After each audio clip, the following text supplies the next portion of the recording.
Nacrt zakona o organizacijama i reprezentativnim organizacijama osoba sa invaliditetom i civilnim žrtvama Federacije BiH već je upućen Federalnom domu naroda, a da s njim, nažalost, prethodno nisu upoznati oni čija su prava njime definirana.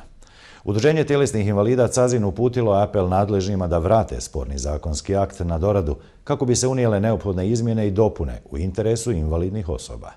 Zakone i zakonska akta pripremaju nadležne institucije, ali je praksa da se sa sadržajem upozna populacija čija su prava definirana tim pravnim aktom. Stoga su u Udruženju tjelesnih invalida CAZIN više nego razočarani jer su za novi zakon o organizacijama i reprezentativnim organizacijama osoba sa invaliditetom i civilnim žrtvama Federacije Bosne i Hercegovine saznali tek nakon što je upućen Federalnom domu naroda na usvajanje. Hasmir Delić, predsjednik udruženja. Usvajanjem ovoga zakona ograničavaju se mogućnost povlačenja sredstava iz budžeta federacije, odnosno lokalnim organizacijama sa viših nivoa vlasti iz budžeta vezano za sredstva za rad i za projekte. Zakon je pripreman u tišini u trohotu krovnih organizacija i udruženja, nažalost saveza i da ne kažem koordinacija i svega federalnog nivoa, Federalnog ministarstva rada i socijalne politike i Federalnog ministarstva pravde koje je na kraju dalo saglasnost na tekst takvog zakona gdje se oni koji su pripremili zakon pozivaju se na Ustav Bosne i Hercegovine, Ustav Federacije, na jedinstvenu politiku u oblasti invalidnosti i na UN konvenciju o pravima osoba s invaliditetom, a dalje odredbe tog zakona krše sve dokumente koji su oni taksativno nabrojali u svom uvodu. Pripremljeni u tišini iza leđa onih koji se skidaju sa mogućnosti da povlače financijska sredstva. Ono što zabrinjava članove Udruženja tjelesnih invalida CAZIN jeste što je zakonom predviđeno smanjenje broja aktivista u oblasti invalidnosti kao i konkurentnosti za ostvarivanje prava korištenja finansijskih sredstava sa viših nivoa.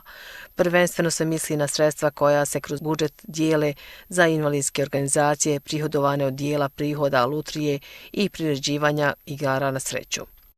Nigdje u tekstu zakona se ne spominju roditelji niti staratelji osoba s invaliditetom, djece s invaliditetom, da oni mogu osnovati organizaciju, da mogu biti reprezentativni, da bi mogli povući sredstva sa višeg nivoa za potrebe svojih projekata i svojih aktivnosti. Sredstva za rad organizacije mogu obezbeđivati samo iz budžeta na nivou gdje se osnova. Općinska iz općina, kantonalna iz kantona, federalna iz federacije. Pojašnjavajući šta znači usvajanje spornog zakona u utvrđenoj formi, Delić je između ostalog istakao.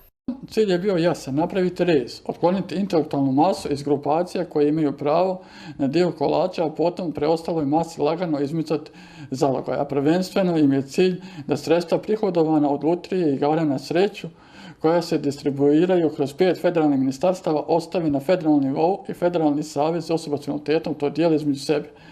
Kao prije kad su to radili u tišini, napominjem da sam ja kao pojedinac bio dio tima koji je nekada davno razbio tu stigmu, koja nam se vraća kao bumerang zbog našeg mirovanja naših lokalnih organizacija i samih osoba sa invaliditetom. Mi kao udruženje i pojedinci osoba s invaliditetom, prvenstveno naša organizacija Udruženje distrofičara CAZIN apeluje na sve članove, odnosno zastupnike u Domu naroda Federacije Bosne i Hercegovine, čijem se usvajanju treba naći taj zakon, da ne glasaju ni za ni protiv zakona, nego da traže da se isti zakon vrati na doradu u prvostepenom organu, dakle na Ministarstvo rada, sa obavezom uključivanja u doradu teksta zakona i onih koji su sa ovim tekstom diskriminisani. Zakonom se također ograničava reprezentativnost i društvena korist organizacija koje okupljaju više profila invaliditeta, zbog čega su u udruženju ogorčeni te se pitaju otkud nekom pravu da dijeli osobe sa invaliditetom po osnovi vrste i načina nastanka invaliditeta, što ne podržava niti jedna konvencija o ljudskim pravima u svijetu. Sve navedeno, tvrdi Hasmir Delić, dovoljno je da se ponuđeni nacrt zakona o organizacijama i reprezentativnim organizacijama osoba sa invaliditetom i civilnim žrtvama Federacije Bosne i Hercegovine vrati na doradu kako bi se unijele neophodne izmjene i dopune u interesu invalidnih osoba.